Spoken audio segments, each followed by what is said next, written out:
మనం computer class ముందు కూర్చొని పనిచేస్తున్నటువంటి మనము ఈ రోజు రోడ్డుకెక్కి ఈ బజార్కు రావాల్సినటువంటి పరిస్థితి ఎందుకు వచ్చిందో ఈ ప్రజానికానికి ఈ ప్రభుత్వానికి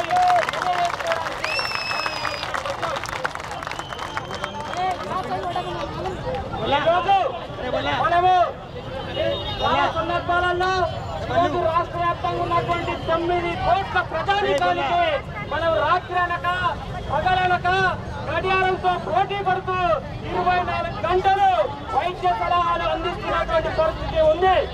ఆ రకంగా మనము ప్రజానికానికి ప్రభుత్వం తరఫున ఆరోగ్య సేవలు చేస్తున్నాము. ఇప్పటికీ 3 సంవత్సరాలుగా మనం ఈ సేవలు చేస్తా ఉన్నాము.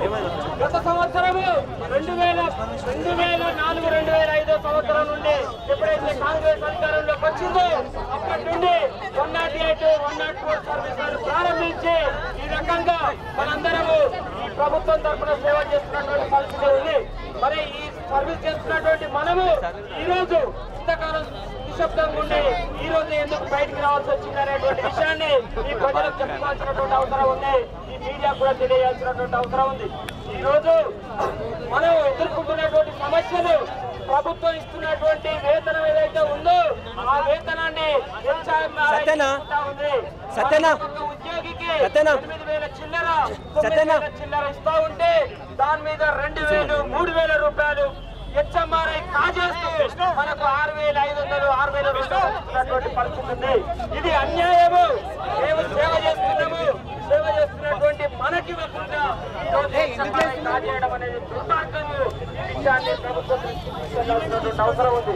అలాగే ఈరోజు మన పేరు చెప్పుకొని హెచ్ఎంఆర్ఐలో ఉన్నటువంటి ఉద్యోగులు ఒక్కొక్కరు 4 లక్షలు, 3 లక్షలు ఇట్లా వేతనాలు తీసుకుంటున్నటువంటి పరిస్థితి ఉంది. ఈ రోజు అనేక డిగ్రీలు చదివి మనం డాక్టరేట్ చదివి పీజీలు చదివి ఈ రోజు మన ఉద్యోగం చేస్తూ ఉంటే ఎలాంటి అర్హతలు లేనటువంటి వాళ్ళు మన మీద పెత్తనం చేస్తూ ఈ రోజు వేలాది రూపాయల వేతనాలు తీసుకుంటున్నటువంటి పరిస్థితి ఉంది. దుర్మార్గము, ఇది సాగదు అనే విషయాన్ని మనం హెచ్ఎంఆర్ఐకి ప్రభుత్వానికి చెప్పదలుచుకున్నాం. ఇప్పటికీ 3వ రోజు ఇది. 3 రోజుల నుండి సమ్మె చేస్తూ ఉంటే యాజమాన్యానికి చీమకుట్టని కూడా కావడం లేదు. దొంగ ట్యాక్సెస్ పే చేస్తూ ఉంది. హాజరు కాని వాళ్ళ వేతనాలు కట్ చేస్తాము, డిడక్ట్ చేస్తామని చెప్పేసి నోటీసులలో పెడతా ఉన్నావు. ఈ విషయం నీకు తెలియదా? ఈ రోజు 9 కోట్ల మందికి